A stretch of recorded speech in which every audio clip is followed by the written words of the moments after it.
దేవుడు మనిషితో పాటు గాడిదకి, కుక్కకి, కోతికి 40 ఏళ్ళు ఆయుషిపోయినకి రెడీ అయిపోయాడు.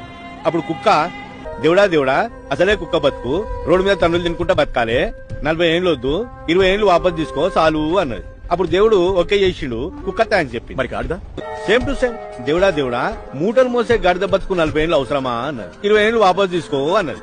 దానికి దేవుడు ఓకే చేసిండు, గాడిద థ్యాంక్స్ చెప్పింది. ఎంబడే కోతి ఓ మై గాడ్ చెట్ల మీద పుట్ల మీద 40 ఏళ్ళు కోతి బతుకు నాకెందుకు, 20 ఏళ్ళు చాలు అన్నది.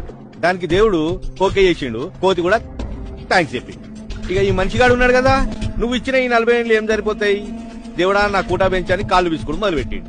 ఈ కాలు విసుకుడు తట్టుకోలేక దేవుడు ఏం చేసిండు, గాడిద 20 ఏళ్ళు, కుక్క 20 ఏళ్ళు, కోతి 20 ఏళ్ళు, మొత్తం 60 ఏళ్ళు, 100 ఏళ్ళు పోసి మనిషిని భూమి మీద దించిండు. అప్పుడు మనిషి థ్యాంక్స్ చెప్పిండు. 40 ఏళ్ళు మనిషి లెక్కనే బతికిండు. దా తర్వాత 40 నుంచి 60 కుటుంబ బరువు, పెళ్ళాన్ని పోషించాలి, పిల్లలను పోషించాలి, పిల్లలను స్కూల్లో దించాలి, తీసుకురావాలి, బరువులు బాధ్యతలు, అంతా గాడిద బతుకు. ఇంకేం మిగిలింది, కుక్క బతుకు. గాడిద లెక్క కష్టపడి సంపాదించిన ఆస్తులకి కుక్క లెక్క కాపలాగాయాల్సి వచ్చింది. కొడుకులు, కోడన్లు, మన్మలు, మన్మరాన్లు దావత్తులకు పోతే ఇంటికి కుక్క లెక్క కాపలాగాయాలి. వాళ్ళు పెడితే బుక్కడి తినాలి, లేకపోతే పస్తులు వండాలి. కుక్క బతికి ఇట్లా అయిపోయిందా, ఇంకా మిగిలింది కోతి.